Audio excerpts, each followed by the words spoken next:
If the internet has taught us one thing, it's this: adorable animals are everywhere. Whether they're being dressed in costumes, acting silly, or just being their lovable selves, cute animals are in no short supply, and a quick Google search will turn up thousands of them. But while getting our fill of these animals online is easy enough, how far would you go to see one in real life? Before we begin, make sure you smash that like button, subscribe to our channel, and click the notification bell for more amazing videos. Believe it or not, there's one animal out there so adorable that fans from all over the world are hopping flights just to give him a belly rub. Located in one of the loneliest places in America, this unusual pet has people falling in love at first sight, and after taking one look at him, you definitely will too. When people think of Nevada, they often think of one thing: Las Vegas. The bright lights and allure of Sin City are known far and wide, yet the great state of Nevada has plenty more to offer than cocktails and slot machines. Just north of Vegas lies the Nevada Northern Railway Museum, a rail yard dedicated to the preservation of the state's rich mining and locomotive history. Set along a section of Route 50 known as the loneliest road in America, the museum became a major point of interest, though not for reasons you might think. While plenty of train enthusiasts and history buffs visit the museum for the mid-century locomotives and machinery on display, the majority of visitors come for something else entirely: a cat.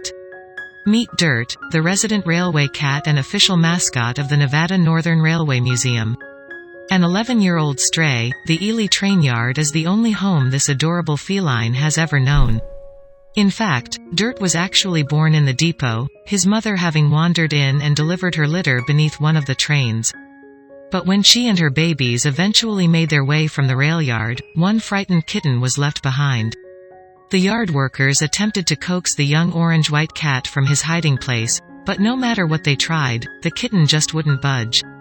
They knew they couldn't just leave him there to wither away, however, so the workers left a can of tuna for him every night before closing up shop. Eventually, the kitten began warming up to the men, and before they knew it, he was a regular member of their crew. The little cat's fur began to turn a dusty gray as he rolled around on the dirt floor and climbed over the trains, and so the workers called him Dirt. At a young age, Dirt learned not to lick himself clean, like normal cats, said Eric Menchie's, the museum's social media director.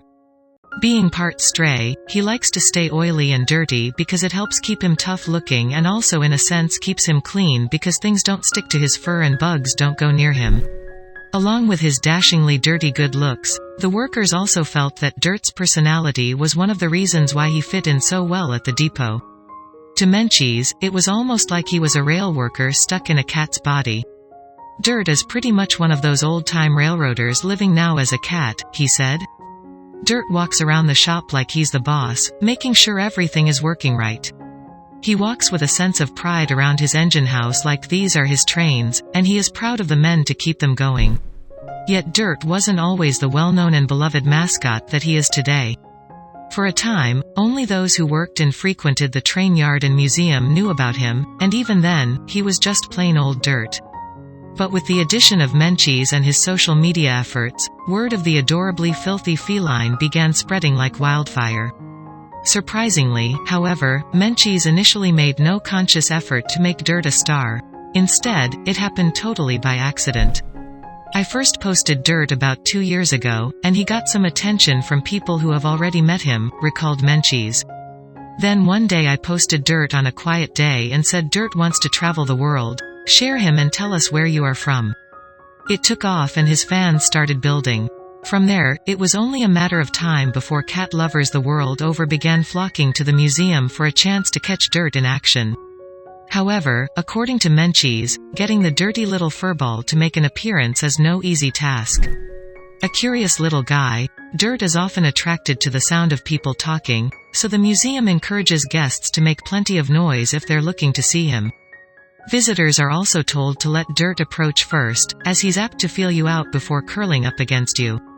He's an old tough railroader on the outside but still a sweetheart on the inside, Menchie's remarked. Our guided tours can last about an hour long, and it is common for Dirt to follow the entire group for the tour.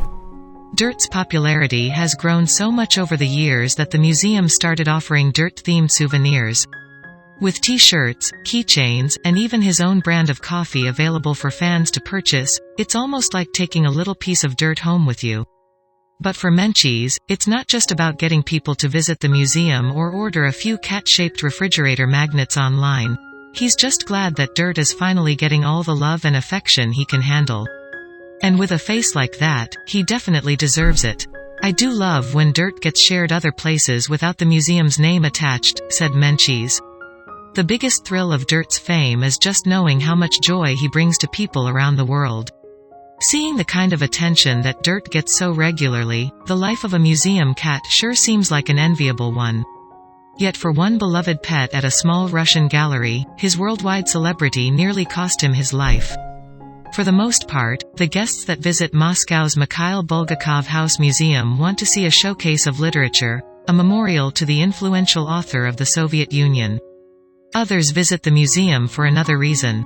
It's not that the 200 or so daily visitors don't want to see items including postcards, books, and photos that belonged to the once banned, Kiev-born author. There's just another attraction that steals their eyes and hearts. A huge, 13-year-old, fluffy black cat named Begamo, Russian for behemoth, wanders the museum. And somehow, in a typical, nonchalant cat fashion, he weaved himself into the very fabric of the museum. His conquest started in 2005.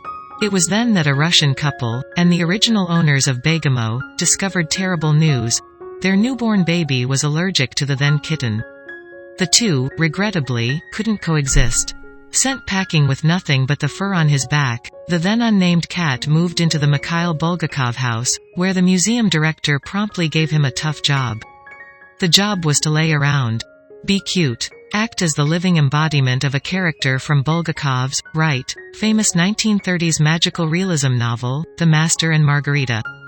That was no easy task.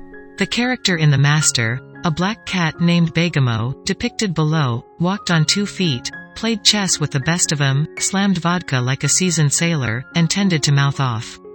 Back in the museum, Begamo didn't exactly excel at the role.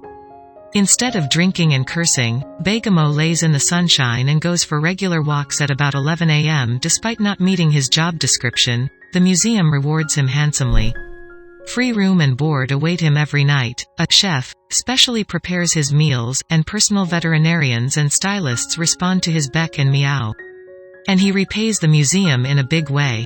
Begamo attracts visitors who want to pet him, pose with him, and purchase the Begamo-themed merchandise that pepper every shelf, cabinet, and wall.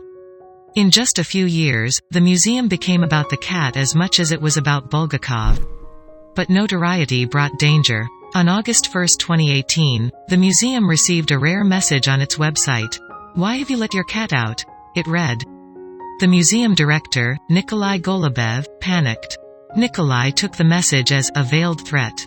Still, no museum employee thought twice when Begamo walked lazily past the front desk and outside at about 11 a.m. and 2 hours later, he never showed back up. Then, a woman working in a nearby office visited the museum and confirmed their worst fears. A strange woman picked up the cat while he was napping and took off down the road, towards the crowded Mayakovsky metro station. Was she fleeing? Museum employees sounded the alarm. Rushing to Facebook, they sent out a message: "An employee of Bulgakov's house has been abducted." Because of the cat's enormous fan base, the news spread like wildfire. Within minutes, social media users shared the museum's declaration nearly 3,000 times. Moscow-based newspaper Moskovsky Komsomolets blared the headline, "The most famous cat of Moscow was kidnapped right in the center of the capital." Museum employees, social media users, and museum visitors wondered if the cat had been smuggled onto a train out of town. Had the heart and soul of the museum truly been snatched while taking a sunny snooze? Had Begamo been catnapped? Relief came 5 hours later. Local police called the museum and informed employees that the catnapper left the harsh-tempered grump on the steps of the Mossovet State Academic Theater just up the road. He wasn't exactly dancing with glee at his rescue. Still, police officer Vyacheslav Bulovin scooped up the cat, certifying that, on the surface, he looked unharmed. Finally, Moscow released its collective breath when a photo of the officer with Begamo turned up online. But questions remained. Who had taken the poor cat? Why? And where had the catnapper fled to? Russian authorities and leaders, okay, not really, had no answers. Begamo demanded attention, and he got it, good and bad. So how'd the cat fare from this whole debacle?